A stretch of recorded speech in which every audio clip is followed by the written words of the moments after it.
Can you tell me a little bit about, we've talked about, the kinds of things that people would come to you for their, what people might call their companion animals or their pets. What about wild animals? Do you have experiences? I know you've had experience with the whales, but can we communicate with all of the animals and like insects and can I communicate to the flies that are buzzing around in my house? Absolutely. And again, there's no difference. And some of the experience of communicating with wild animals are incredibly life-changing. They can be very charismatic, very healing, which is, of course, what draws a lot of people to the whales and dolphins. Not that they're the only animals who can give us that, but they're just so charismatic. Many of us are drawn to them. But even when we're speaking to those animals who are so charismatic, sometimes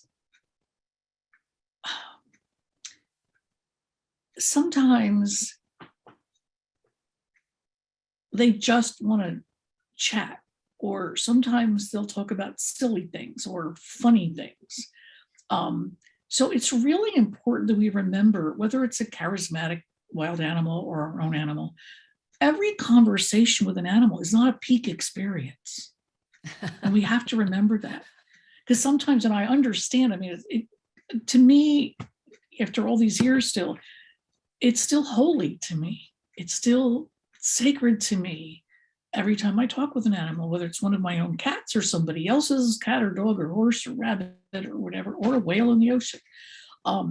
It is sacred, but we have to remember it'll set us up to be disappointed if we think every communication is going to be this big, important peak experience kind of thing. Sometimes it's just really funny. Like one time in the whale swim trips I did, there are a lot of ethical boundaries in place where, as the people, we do not swim toward the whales. We stay arms hooked in a line. And we only went in when a whale was fairly close and calm, and I could hear them saying, come in, what are you waiting for? But we're waiting for the captain to assess whether it's safe and whether this whale really wants to hang out with us. So we get in the water and we hook arms, and we never approach them. We wait for them to approach us. But then there comes this time where the whales disperse, and then we swim back to the tender. And sometimes interesting things can happen on the way back, because we'd have to get in that tender one person at a time. It would be like 12 people. And one time I was just treading water in my snorkel gear while other people were getting on the tender. And all of a sudden, the mom and calf who we had been with came back. And they were like pretty close to me. I'd say maybe 10 yards. And with a whale that's 50 feet long, that's close. Mm-hmm. And the baby was right under the mom. And I was like, oh, cool. This is like, oh my gosh, I thought we were just getting back in the boat, but they're back. And then as I'm just processing this happiness and talking to them and thanking them for our encounter, all of a sudden on my left side, up comes another whale, like even closer to me. And I remember thinking, oh shit, because I was like right between them. But, because even though you're communicating sacredly, there are physical things you have to be careful of. Sure. And as soon as I was thinking that, meaning I had a little fear, even though they would never harm us on purpose, I heard that the escort whale, because there's almost always another adult whale with a mom and a baby, I heard her say, oh, I'm not going to hurt you. We just came to tease you a little bit. And I said, oh, good, but it is a little scary. And then she was a girl, just sort of like submerged. And then the mom and the baby went away. So, it could have been this big spiritual, oh, we're here to tell you about your past life with us, which I have had experiences of. But it was just like, oh, we just came to play around with you and tease you. It's like, so you never know what you're going to hear. Wow. So you've had experience where they've had a past life with you? Oh, definitely. That was my first message from the first whale I saw, which was started. They are my first family. Yeah. They are my first family. So does that mean they were a person or you were a whale? Or something else? I was a whale. Okay, very cool. Love Much, that. much more than I've been a person. Yeah. Oh, wow. And I've been a cat. And so my family are the whales and the cats. Wonderful. But anyway, going back to your question about wild animals and insects, even something important to remember if we talk with insects about boundary problems, because none of us like rodents in our house or ants on our kitchen counter, or those kinds of infringement things. And when we speak with them about that, it is really important to try to negotiate and explain to them why we don't want the ants in our food. Or in my case, about 10 years ago, there were lots of rodents where I lived, and it's an issue, population issue where I live in general in this town. And what I learned is they tend to go inside cars, like under the hood, to build nests because it's warm in the winter. Even though I live in a mild climate, it gets in the 50s in the winter. And I had a very, very expensive bill for my car because they tend to chew on wires. It's something about keeping something about their teeth. It's a very natural behavior for them. But it was like an $1,800 bill to get all these wires fixed in my car. So everybody's saying, oh, well, get an exterminator in and do traps and blah, blah, blah. And of course, I didn't want to do that. So I talked and I talked and I talked and I talked with them. And they said, well, we were here first. We've lived here for a very, very, very long time, meaning the whole area. And I said, I know. Even though the house I lived in at the time was 60 years old, they've been around before that. And so I said, I would not do anything to you on the outside of the house. I love seeing the little gophers. Of course, I plant all my plants in what are called gopher baskets, which prevents the gophers from eating the roots. But I just love seeing their little faces. They look like little teddy bears. But I made a deal with the rats that they weren't allowed in the garage, in my car, or in the house, which they never came in, thank God. But outside, I would do nothing. And I was being told, well, you have to do this and you have to do that. And there were only two, and then one who just refused to leave the garage, but he never came back in my car. So it can be frustrating. Like, people call me about these kinds of problems a lot, and they usually just say, tell them they have to do this and tell them they have to do that. And believe me, after that car bill, I understand that perspective. Sure. But it is important to know whether it's, an insect or a wild animal. And I hate the word pest, but in our culture, when I say pest, I think you will know what I mean about an unwelcome animal. Exactly, that we don't want in our house or environment. It's really, really important that we remember animal communication does not mean we can dictate to them what they're going to do. Just like we can't dictate to our child or our spouse what we expect them to do. We might really want them to do it, be angry because they don't, but discussion has to take place. Negotiation is often part of it. So that's important to remember.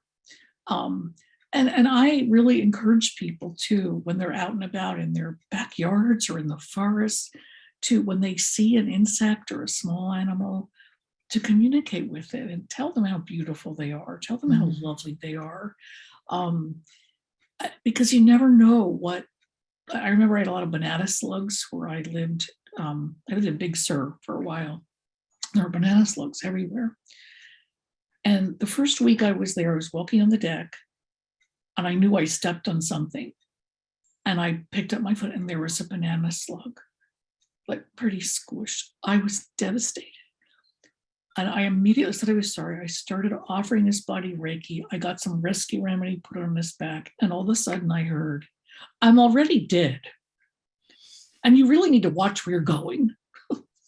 So you can hear something that, and he said, no worries, I'm coming back, but watch where you're going. So there I am trying to be all sacred, offering all this stuff, trying to bring it back to life. It's like, I'm already dead. But, another example I can think of that was one of the most amazing experiences of my communication with animals was, and if any of my clients or friends are here today, you've probably heard this story from me before, but my best friend, my best human friend, was dying of cancer 14 years ago now. I was very blessed to be with her last 36 hours. And I was in this chair in her bedroom, and she was sort of in a comatose sort of state. And it was in December. She died Christmas Eve day. But that night before, it was the middle of the night, I was sitting in this chair reading, and all of a sudden I heard the sound of crickets. And where I live, we don't have crickets in December. The crickets are here in like August area. And I thought, well, we're in pretty altered states right now. Maybe I'm just imagining it, or maybe some crickets are communicating, but they aren't here physically. And as soon as I had that thought, there was like a choir of crickets. You couldn't pretend it wasn't there. And so I connected with them and I said, your song is so beautiful. And I'm sorry, I doubted you were really here. And my friend, by the way, not only loved all animals, she loved all of nature. She loved the trees, she loved the rocks, she loved the insects, the birds, everybody. And they said to me, we came to help sing her home. Oh. And then they just kept singing and singing and singing for about 5 minutes.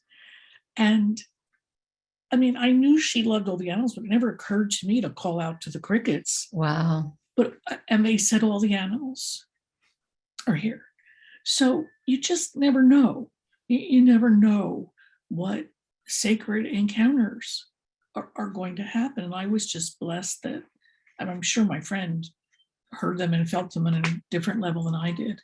But another little story about that, also when I lived in Big Sur, if any of you have ever lived in wilderness areas with wood stoves and the primitive nature of keeping yourself warm without regular heat, we have to go outside a lot to get wood for our wood stove.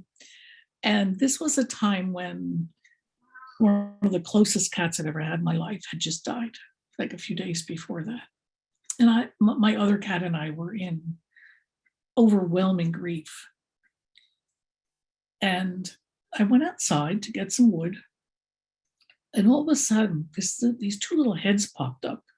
And of course, it's common to find little critters, especially spiders, in your wood pile. One was a mouse, and one was a lizard, a little lizard. And I said, oh, hello. And they said, we know you're grieving and you're really sad. And we're so sorry. We're so sorry. And I just so surprised. And I said, thank you so much. How do you know? And they said, everybody in the forest knows. Everybody knows. And so, of course, I thanked them profusely. And what I learned from that is that for all of us, when we connect with all of life around us, whether or not we're already hearing what they say, they know it. They know when we love them, when we cherish them, and they're attuned to us. And I was just so touched to have the support of this little mouse and this little lizard. It was just amazing. Yeah, I think you're reminding us of reality that we are not always aware of, but it is that. I mean, I'm really inspired because you've kind of taken something that's in the head into the heart, and inspiring, I think, all of us to go out into the world and talk to all of creation and listen, because that's what's happening, whether we're aware of it or not.